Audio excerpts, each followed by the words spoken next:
ഞാനാണെങ്കിൽ ഒരു 10-50 കോഴിനെ വളർത്തിയിരുന്നു. ഐറ്റങ്ങളൊക്കെ പാടെ കൂടിയിട്ട് ആ കാലത്ത് കോഴിക്കളെ, ഞാൻ ചെറിയ കുട്ടിയല്ലേ, അപ്പോൾ കോഴിക്കളിച്ച് എൻ്റെ ജീവനാണ്. അതിൽ ഞാൻ അരിയൊക്കെ ഒരു ഇടങ്ങി അരിയൊക്കെ എൻ്റെ മടക്കൂത്തിലിട്ടിട്ട് മെല്ലെ കൊണ്ടുപോകും. ഒരു തട്ടുംപുറത്തൊരു കോഴിനെ കൊണ്ടുവയ്ക്കും. എന്നിട്ട് അങ്ങനെ ഒരു പാത്രത്തിൽ വെച്ചിട്ട് അങ്ങനെ തീറ്റ കൊടുക്കും. ആ തീറ്റയൊക്കെ ഇങ്ങനെ തിന്ന് കോഴിക്ക് മതിയായി, കോഴിന് മതിയായതിൻ്റെ ശേഷം പിന്നെ കോഴി തിന്നാതായപ്പോൾ ഞാൻ എന്ത് ചെയ്തു, ഒരു കൊള്ളി എടുത്തിട്ട് കോഴി എടുത്തിട്ട് അതിൻ്റെ വായയ്ക്ക് ഓരോ പിടി അരി എടുത്തിട്ട് ഇങ്ങനെ ഇട്ടു. എന്നിട്ട് കുത്തി ഇങ്ങനെ ഇറക്കി, പിന്നെ വായയ്ക്ക് വെള്ളം ഒഴിച്ചു കൊടുത്തു. അങ്ങനെ കുറേ എണ്ണം പിറ്റേന്ന് രാവിലെ ആകുമ്പോഴേക്ക് ചത്തെടുക്കുന്നുണ്ട്, ഈ തീറ്റ ജാസ്തിയായിട്ട്. അപ്പോൾ അതുകൊണ്ടാണോ വിചാരിച്ച് ഞാൻ ആദ്യം അല്ല അങ്ങനെ തീറ്റ ജാസ്തി അങ്ങനെ നോക്കി വളർത്തി ഉണ്ടാക്കുക. അതിനൊരു ദിവസം നേരം വെക്കുമ്പോൾ കാണാമല്ലോ ഒരു വീട്ടിൽ കൂട് തുറന്നു നോക്കുമ്പോൾ ഉണ്ട് ചത്തിങ്ങനെ കിടക്കണമൊക്കെ മരവിച്ചാണ്ട്. അപ്പോൾ ഞാൻ വിചാരിച്ചത് അനുജൻ രാജൻ പയറിന് വിഷമിച്ചിരുന്നു, പയറ് ഈ ജന്തുക്കൾക്ക് തിന്നതിന്. അപ്പം അത് തിന്നിട്ടാണ് ചത്തത് എൻ്റെ വിചാരം. അടി അങ്ങനെ ചീത്ത പറയുക, കൂട്ടുന്ന ഓരോന്നിനും എടുത്ത് കരഞ്ഞാണ്ടാണ് ഓരോന്നായിട്ട് ഇങ്ങനെ വലിച്ച് പുറത്തേക്കിരുന്നത്. അപ്പോൾ ഓൻ്റെ കൈ കിട്ടിയപ്പോൾ ഞാൻ ചവിട്ടിയാണ്ട് വേണേൽ ഞാൻ കൊല്ലും എന്നൊക്കെ പറഞ്ഞിങ്ങനെ നിൽക്കുമ്പോൾ അച്ഛൻ അപ്പുറത്തുനിന്ന് വെറ്റില മുറിക്കാണ്ട് ഇങ്ങനെ ഇരിക്കുന്നുണ്ട്. അത് ഞാൻ എൻ്റെ തലേൻ്റെ കൂട്ടിൻ്റെ ഉള്ളിൽ ഇട്ടിട്ട് ഓരോന്നിങ്ങനെ വലിച്ചിരുമ്പോൾ അപ്പുണ്ട് പാമ്പ്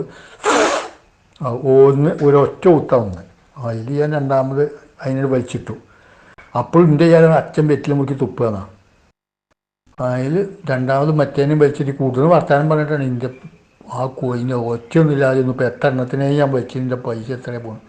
നല്ല കോഴിക്കളായിരുന്നു, ഭംഗിയുള്ളത്, കുട്ടികളെ മാതിരി വളർത്തിണ്ടാക്കേണ്ടതാണല്ലോ ഒക്കെ പറഞ്ഞു. ഓൻ്റെ കജ്ജി കിട്ടിയപ്പോൾ ഞാൻ ചവിട്ടി കൊല്ലും എന്നൊക്കെ പറഞ്ഞിങ്ങനെ നിൽക്കുമ്പോൾ കൂട്ടുന്ന വർത്താനം പറഞ്ഞിട്ട് അതിൽ കണ്ടു പാമ്പ്.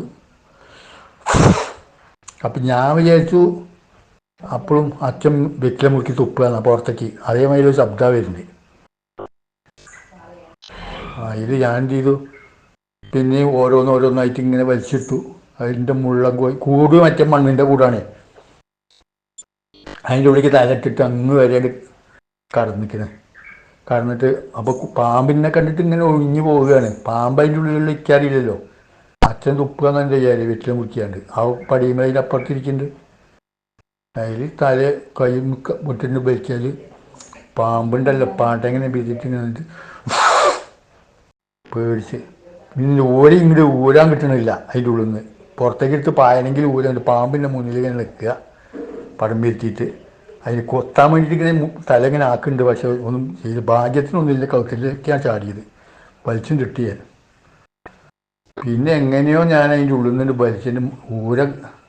വലിച്ചതിൻ്റെ ഒറ്റ പാച്ച എന്നിട്ട് മുന്നിലാണ് കിണറിൻ്റെ പടവിൻ്റെ മുകളിൽ പോയിട്ട് കുത്തിയാൽ വീണു.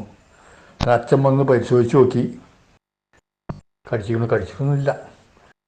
അതിൽ ആ പാടത്ത് കൂടെ ഉണ്ട് ആ മീശക്കാരൻ മൈമതാക്കൊക്കെ പോകണം. അയാൾ വിളിച്ചു എത്തി. അയാൾ ഒരു ചൂട്ട് കൊണ്ടുവരാൻ പറഞ്ഞു.